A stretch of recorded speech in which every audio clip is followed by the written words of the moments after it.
Nasa ang hihina na ang Tropical Depression Maymay at magiging low pressure area na lamang ngayong umaga dahilan para alisin na ang lahat ng wind signals saan mang panig ng bansa.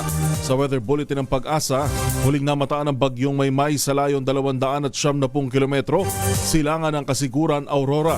Taglay ang lakas ng hangin umaabot na lamang sa 45 kilometers per hour, bugsong hanggang 55 kilometers per hour habang kumikilos sa direksyong Silangan-Timog-Silangan. Ang dating bagyo naman ay magiging trough na lamang ng Typhoon Dolphin na nasa labas ng Philippine Area of Responsibility sakaling humina bilang LPA. Samantala, bagamat hindi inaasahang papasok sa PAR ang Typhoon Dolphin, palalakasin nito ang habagat na magdadala ng mga pagulan sa malaking bahagi ng Luzon, lalo na sa kanlurang bahagi nito hanggang sa katapusan ng linggo. Nagbabala naman ang Pag-asa ng malalakas na bugso ng hangin sa maraming bahagi ng bansa hanggang sa araw ng Sabado habang patuloy na umiiral ang gale warning sa karagatan ng extreme northern Luzon. Balita muna tayo sa kalagayan ng panahon mula kay Miss Leanne Loreto ng DOST Pag-asa. Miss Leanne, anong update sa bagyong Maymay?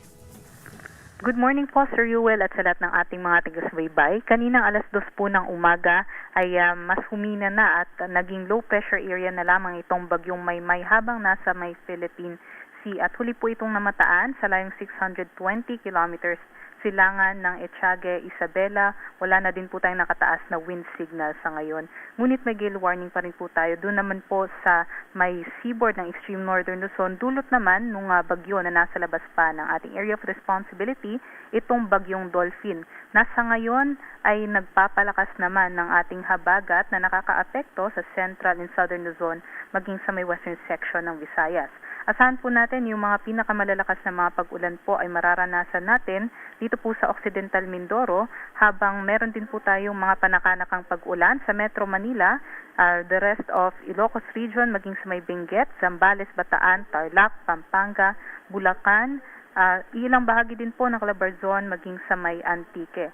Samantala, sa nalalabing bahagi po ng Luzon and Western Visayas, inaasahan pa rin po natin yung maulap na panahon, mga kalat-kalat na mga pag-ulan, pagkulog at pagkidlat dulot po nitong habagat. But for the rest of the country po, inaasahan po natin generally fair weather conditions.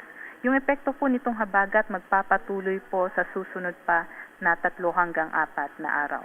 Yan lamang po ang latest mula dito sa Pag-asa. Leanne Loreto, magandang umaga. Ma'am Leanne, yung ibig sabihin niya yung weekend, magiging maulan pa rin tayo? Yes po, tama. Magiging maulan pa rin po tayo dahil tuloy-tuloy pa rin po yung epekto nung habagat at sa nakikita nga po natin ay papalapit pa yung kumikilos pa pakanluran yung Typhoon Dolphin at patuloy nitong hihilahin yung habagat sa susunod pa ng mga araw. Wala, hindi mo na makakapaglaba. Maraming salamat, Miss Leanne Loreto mula sa DOST Pag-asa. Magandang umaga.